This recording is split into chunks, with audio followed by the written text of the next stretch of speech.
সবাই কেমন আছেন? আশা করি সবাই ভালো এবং সুস্থ আছেন। আপনাদের সকলের ভালো থাকা এবং সুস্থতাই আমাদের কাম্য। এসপি হসপিটাল নিবেদিত প্রতিদিনের আয়োজন স্বাস্থ্য বার্তা co-sponsor by Dhaka college of ফিজিওথেরাপিতে সবাইকে স্বাগত জানিয়ে শুরু করছি আজকের অনুষ্ঠান। সাথে আছে আমি রুবাইয়া রীতি। আজকের আলোচ্য বিষয় জিবিএস কি, কারণ ও চিকিৎসা। এ বিষয়ে পরামর্শ দেওয়ার জন্য আমাদের মাঝে উপস্থিত আছেন ডাক্তার মোহাম্মদ ইব্রাহিম খলিল স্যার, বাত ব্যথা, প্যারালাইসিস ও physiotherapy specialist, senior consultant, SP hospital Dhaka এবং সহযোগী অধ্যাপক, ঢাকা কলেজ অফ ফিজিওথেরাপি। কেমন আছেন স্যার? ভালো, আলহামদুলিল্লাহ। আপনি ভালো আছেন? জি স্যার, আমি ভালো আছি। স্যার, জিবিএস কি? দেখেন, জিবিএস খুবই গুরুত্বপূর্ণ একটা প্রশ্ন। জিবিএস হচ্ছে, আমরা বলি যে ইলাবোরেশন করলে গুলিয়ান বারি সিন্ড্রোম। জি। এটা হচ্ছে যে পলি নিউরোপ্যাথি আমরা বলি, বা পেরিফেরাল পলি নিউরোপ্যাথি বলি। এটা হচ্ছে যে আমাদের বডিতে যে নার্ভ বা স্নায়ু রয়েছে, এটা যে কাভারিংটা, এটা ডিজেনারেশন হয়ে যায়, বা আমরা এক কথায় বলতে পারি ডিস্ট্রয় হয়ে যায় due to the infection of the viral ইনফেকশনের জন্য হতে পারে, কখনো কোনো ব্যাকটেরিয়াল ইনফেকশন হয়, ইউজুয়ালি ভাইরাল ইনফেকশন হয়। তো হলে কি হয় আসলে? এটা হচ্ছে যে প্রথমে পেশেন্টের মনে হবে যে কমপ্লিটলি প্যারালাইজড হয়ে গেছে। সিমটমটা হঠাৎ করে দেখা যাবে একটা বাচ্চা সাধারণত 15 থেকে 25 এই বয়সের মধ্যেই বেশি পাওয়া যায়, তবে যে কোনো এইজেই হতে পারে। অনেক সময় এমনটি দেখা যায় একদম আর্লি, যারা মানে অর্থাৎ 15 বছর নিচে, তাদের মধ্যেও পাওয়া যায়। আবার 70-এর উপরে যাদের বয়স, তাদের ক্ষেত্রেও রিসার্চে দেখা গেছে পাওয়া যাচ্ছে। কারণ এই দুটো বয়স কিন্তু আবার জিবিএস এর জন্য খুবই একটা অ্যাফেকশন পয়েন্ট। অর্থাৎ 70-এর উপরে যারা, তাদের কিন্তু জিবিএস হওয়ার একটা আক্রান্ত রয়েছে। আবার যারা 15-এর নিচে কোনো কোনো বাচ্চার এটা অ্যাফেকশন হওয়ার একটা পসিবিলিটি রয়েছে। তবে একেবারে যেটা আমরা বলি যে অপটিমাম যে লেভেলটা, সেটা হচ্ছে 15 থেকে 25। এখন যখন হয়, আপনি কিভাবে বুঝবেন যে প্রথমে যখন যার হবে, মনে হবে যে কমপ্লিটলি প্যারালাইজ, চার হাত পা নাড়াতে পারছে না, প্রচন্ড পেইন, পেশেন্ট ইভেন কি শুয়ে থাকা অবস্থায় একটু এপাশ ওপাশ হতে পারে না। আপনাকে দেখলে মনে হবে কি হলো, হঠাৎ করে চার হাত পা কেন নাড়াতে পারছে না। তো এটা ইমার্জেন্সি প্রথম ম্যানেজমেন্ট হচ্ছে যে ইমোগ্লোবিলিন, এটা ইনজেকশন, এটা ভাইরালের অ্যাগেনস্টে দেওয়া হয়। এই ভাইরাসের অ্যাগেনস্টে যখন দেওয়া হয়, তারপর পরে কিন্তু তাকে স্টার্ট করতে হয় রিহ্যাবিলিটেশন। কারণ এই ধরনের পেশেন্টের যেটা হয়, খুব ইমিডিয়েটলি কিন্তু তার আসলে মাসেলগুলি ডিটোয়েট করা শুরু করে, অর্থাৎ মাসেলের পাওয়ারগুলি ডিটোয়েট করা শুরু করে। অর্থাৎ আর্লি রিহ্যাবিলিটেশনে দেখা গেছে যে ম্যাক্সিমাম পেশেন্টে কিন্তু আগের পূর্বাবস্থায় ফিরে যায়, আগের যে নর্মাল লাইফে ফিরে যায়। এবং রিসার্চ বলছে যে প্রায় 100 জনে 85 জন কমপ্লিটলি ভালো হয়ে যায়। আর যে 15% আছে, তার মধ্যে 10% বলা হচ্ছে যে রেসিডুয়াল প্যারালাইসিস নিয়ে তারা বেঁচে থাকে, এবং 1 থেকে 3% মারা যায়। আর 2% যারা আছে, তাদের অবস্থা খুবই ভার্নাবেল অবস্থা হয়, অর্থাৎ খুবই ডিফেন্ডেড হয়ে পড়ে তারা। এই হচ্ছে মোটামুটি আমাদের 100% হিসেব। তার মানে হচ্ছে জিবিএস এমন একটা রোগ, যেটা আসলে যদি রিহ্যাবিলিটেশন আর্লিয়ার করা যায়, তাহলে কিন্তু প্রগনোসিস ইজ বেটার আমরা বলি। স্যার, আমি একটু মাঝখানে ঢুকতে চাই। আমার ব্যক্তিগত অভিজ্ঞতা থেকে বলছি। 28 বছর বয়সী একজন যুবতী আছে, যে কিনা জিবিএস রোগে আক্রান্ত হয়েছে। প্রথমে বুঝেনি, কিন্তু যখন বুঝেছে, বুঝার পরে সে প্রায় 1.5 লাখ টাকা নাকি প্রতি মাসে খরচ করছে। আসলে কি এত খরচ হয় ট্রিটমেন্টে? না, দেখেন, আসলে সমস্যাটা হচ্ছে কি, আমি একটু আগে বলেছি যে প্রথমে কিন্তু একটা ইমার্জেন্সি ম্যানেজমেন্ট আছে। ইমিউনোগ্লোবিউলিন যেটা আছে, এটা কিন্তু প্রথমে ইনজেক্টিভ আকারে পুশ করতে হয় গ্লুটিয়াস ম্যাক্সিমাস মাসেলে, এটা ইমার্জেন্সি বেসিস। এরপরে কিন্তু তার যে ট্রিটমেন্টটা, এটা কমপ্লিটলি হচ্ছে রিহ্যাবিলিটেশন। কারণ এটা সাধারণত দেখা যায় যে 3 সপ্তাহ থেকে 6 সপ্তাহ পর্যন্ত সময় লাগতে পারে, এবং এই পুরো সময় জুড়েই কিন্তু থাকবে ফিজিওথেরাপি বা রিহ্যাবিলিটেশন। এই ক্ষেত্রে যেটা দরকার, যে রিহ্যাবিলিটেশন একটা হসপিটাল, যেমন আমাদের এসপি হসপিটাল, তার একটা মডেল, যেটা কমপ্লিট একটা রিহ্যাবিলিটেশন হসপিটাল, যেখানে পেশেন্টকে ভর্তি রেখে তারপরে কিন্তু তার ট্রিটমেন্ট করা হয়। এবং সেটাই আসলে, এবং পেশেন্টকে অ্যাটলিস্ট প্রতি 4 বেলা 4 ঘন্টা ফিজিওথেরাপি দিতে হয়, এবং এই ফিজিওথেরাপি দেওয়ার মাধ্যমে কিন্তু তার মাসেলগুলি ডেভেলপ করে। এখন প্রশ্ন হচ্ছে, মাসেল ডেভেলপ যে করবো, এর সাথে সাথে অন্য কোনো সমস্যা থাকে কিনা। দেখেন, প্রথমে সবচেয়ে বেশি এফেক্টেড হয় লোয়ার লিম্ব, অর্থাৎ 2টা পা হাঁটতে পারে না। এরপরে তার ট্রাঙ্ক এফেক্টেড হয়। ট্রাঙ্ক যখন এফেক্টেড হয়, তখন পেশেন্ট খুব সিভিয়ার শ্বাসকষ্টে ভোগে অনেক, তাকে অক্সিজেন থেরাপি অনেক সময় ইমার্জেন্সি দিতে হয়।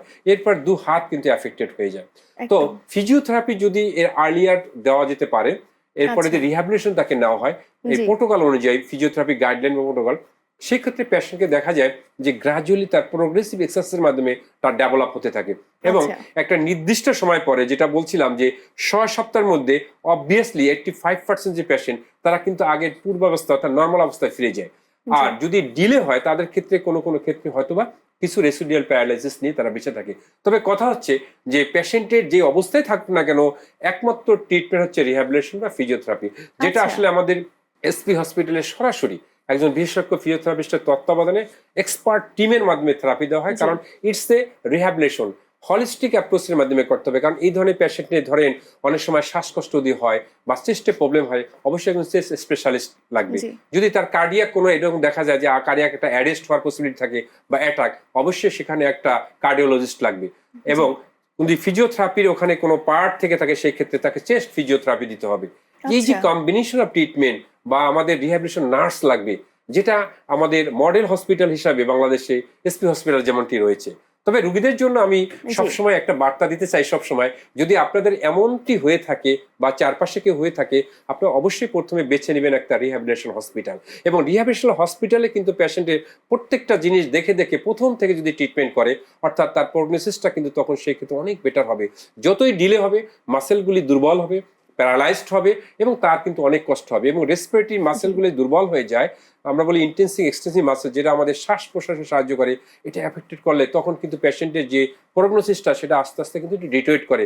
একটু যেটা বলছিলেন যে 15% যে তার রেসিডুয়াল প্যারালাইসিস বা একটু ভালো কম হয়, এটার কারণ হচ্ছে ডিলে। অতএব আমাদের সবসময় একটা ইমফাসিস থাকে জি। যে যখনই জিবিএস আক্রান্ত হবে, আগে রোগটা যদি জিবিএসই হবে এটাকে কনফার্ম করতে হবে। ডায়াগনোসিস প্রথমে অবশ্যই কনফার্ম করতে হবে, করার পরে কিন্তু আমার স্যার ডায়াগনোসিস কি? ডায়াগনোসিস হচ্ছে খুব সহজ, খুব সহজ। এখানে যদি একটা আমরা এমআরআই করে নিই তাহলে আমরা দেখতে পাবো যে অন্যান্য আছে, সিটি স্ক্যান আলট্রাসোনোগ্রামও করা যেতে পারে, আচ্ছা। বাট একটা এমআরআই করলেও কিন্তু আমরা টোটাল সিনারিওটা পেয়ে যাব। স্যার এমআরআই কিসের? এমআরআই হচ্ছে নার্ভের। আমরা আচ্ছা, যদি নার্ভ। পুরো স্পাইনটাকে আমরা এমআরআই করি তাহলে আমরা সেই ক্ষেত্রে পেয়ে যাব যে আসলে সমস্যাটা কোথায়। অথবা আমরা যদি পুরো যে আমাদের নার্ভ কন্ডাকশন ভেলোসিটি বলি, এটা যে আমরা জি। কোমর থেকে পায়ের পর্যন্ত যে নার্ভগুলি গেছে এগুলোর যে আমরা ভেলোসিটিটা চেক করি তাহলে জি। আমরা বুঝতে পারি এবং সেখানকার পিকচারটা পাই যে কতগুলি নার্ভের ডিজেনারেশন হয়েছে। আমাদের আচ্ছা। যেমন ইলেকট্রিক ওয়্যারের একটা কাভারিং আছে, আমাদের জি। নার্ভের একটা কাভারিং আছে। আমরা বলি সেই ইনসুলেটরটা নষ্ট হয়ে যায়, আমরা জি। বলি মাইলিন শিট, এই শিটটা নষ্ট হয়ে যখন যায় তখন এই পেশেন্টের কিন্তু মানে প্যারালাইজ হয়ে যায়, প্রথমে অবশ হয়ে যায়, আস্তে আস্তে আস্তে আস্তে ডিটোয়েট করে এবং প্যারালাইজড হয়ে যায়। তো এই ক্ষেত্রে রিহ্যাবিলিটেশন বা ফিজিওথেরাপির মাধ্যমে যখন আমরা রিজেনারেশন করি, কারণ এখানে লক্ষ্য রাখতে হবে নার্ভের কিন্তু স্টিমুলেট করতে হবে, স্টিমুলেট করলে জি। নার্ভের সে অ্যাক্টিভেশন হবে। এই জন্য আমাদের এসপি হসপিটালে আমরা একটা সুন্দর মেশিন নিয়ে আসছি এখন, ইলেকট্রোথেরাপি, যেটাকে আমরা বলি টিএমএস বলি, আচ্ছা। ট্রান্সক্র্যানিয়াল ম্যাগনেটিক স্টিমুলেশন। এটা যখন স্টিমুলেট করা হয় তখন এই রিজেনারেশনগুলি স্টার্ট হয়ে যায়। এবং আমাদের ভার্বাল কমান্ডে কিছু এক্সারসাইজ রয়েছে যেগুলোর মাধ্যমে আমরা নার্ভকে এক্সাইটেড করার চেষ্টা করি। এছাড়া আমাদের অনেক ইলেকট্রোথেরাপি মেশিন আছে, আমরা বলি ইন্টারপ্টেড গ্যালভানিক কারেন্ট, তারপর ফ্যারাডিক কারেন্ট, যখন যেখানে যেরকম জি। দরকার। সাধারণত ইন্টারপ্টেড গ্যালভানিক কারেন্টটা আমরা এখানে ইউজ করি, কখনো কোনো কোনো ক্ষেত্রে আমরা টেন্স ইউজ করি, অনেক পেশেন্টের পেইন থাকে, পেইন গেট থিওরিতে পেইনটা কমে যায়। জি। অর্থাৎ অনেক কিছু দরকার হয়। যখনই এই জিনিসগুলি অ্যাভেলেবেল না থাকবে একটা রিহ্যাবিলিটেশন হসপিটালে, অথবা যেখানে চিকিৎসা করছে কিছু একটা দিচ্ছে, জি। তাতে হবে না। অর্থাৎ রিহ্যাবিলিটেশনটা হচ্ছে এমন একটা প্রসেস যেখানে জি। কোনো জায়গায় কোনো খুঁত থাকতে পারবে না। আচ্ছা। কমপ্লিটলি একটা বাগান সাজালে যেমন খুব সুন্দর করে, অথবা যেমন আমরা এই রুমে বসে আছি অনেক সুন্দর করে সাজানো ডেকোরেটেড, এটা কিন্তু এলোমেলো হলে ভালো লাগতো না। না। ঠিক ট্রিটমেন্টটা যখন এলোমেলো হয়ে যায় অথবা কোনো আচ্ছা। জায়গায় ল্যাকিং থাকে জি। তখন কিন্তু ওটা অসম্পূর্ণ থাকে, এবং ওই একদম। অসম্পূর্ণতা থাকার জন্য তার কমপ্লিট রিহ্যাবিলিটেশন যখন না হয়, পেশেন্টের কোনো একটা জায়গায় রেসিডুয়াল প্যারালাইসিস আমরা বলি, অর্থাৎ যে তার প্যারালাইসিসটা হয়েছিল কোনো কোনো জায়গায় তার প্যারালাইসিসটা থেকে যেতে পারে। যেমন কোনো পায়ের মাসেল তার দুর্বল থাকতে পারে, চেস্টের মাসেল দুর্বল থাকতে পারে, ট্রাঙ্কের মাসেল দুর্বল থাকতে পারে। জি। এগুলি তখন হলে পরবর্তী যেটা আমি বলছিলাম রেসিডুয়াল প্যারালাইসিস, এটা নিয়ে সে ভোগে। তখন হাঁটতে গেলে হয়তো সে খুঁড়িয়ে খুঁড়িয়ে হাঁটে, অ্যাসিস্টেড ডিভাইস নিয়ে হাঁটে, ক্রাস নিয়ে হাঁটে, অন্যের সাহায্য নিয়ে হাঁটে, প্যারালাল বারে হাঁটে, ওয়াকার নিয়ে হাঁটে। এই যে ব্যাপারগুলি, এটার কারণ হচ্ছে মাসেল দুর্বলতা। জি। সো একমাত্র ফিজিওথেরাপি, পরবর্তীতে ফিজিওথেরাপির পরে রিহ্যাবিলিটেশন। আমরা আচ্ছা। ফিজিওথেরাপি রিহ্যাবিলিটেশন কেন বললাম?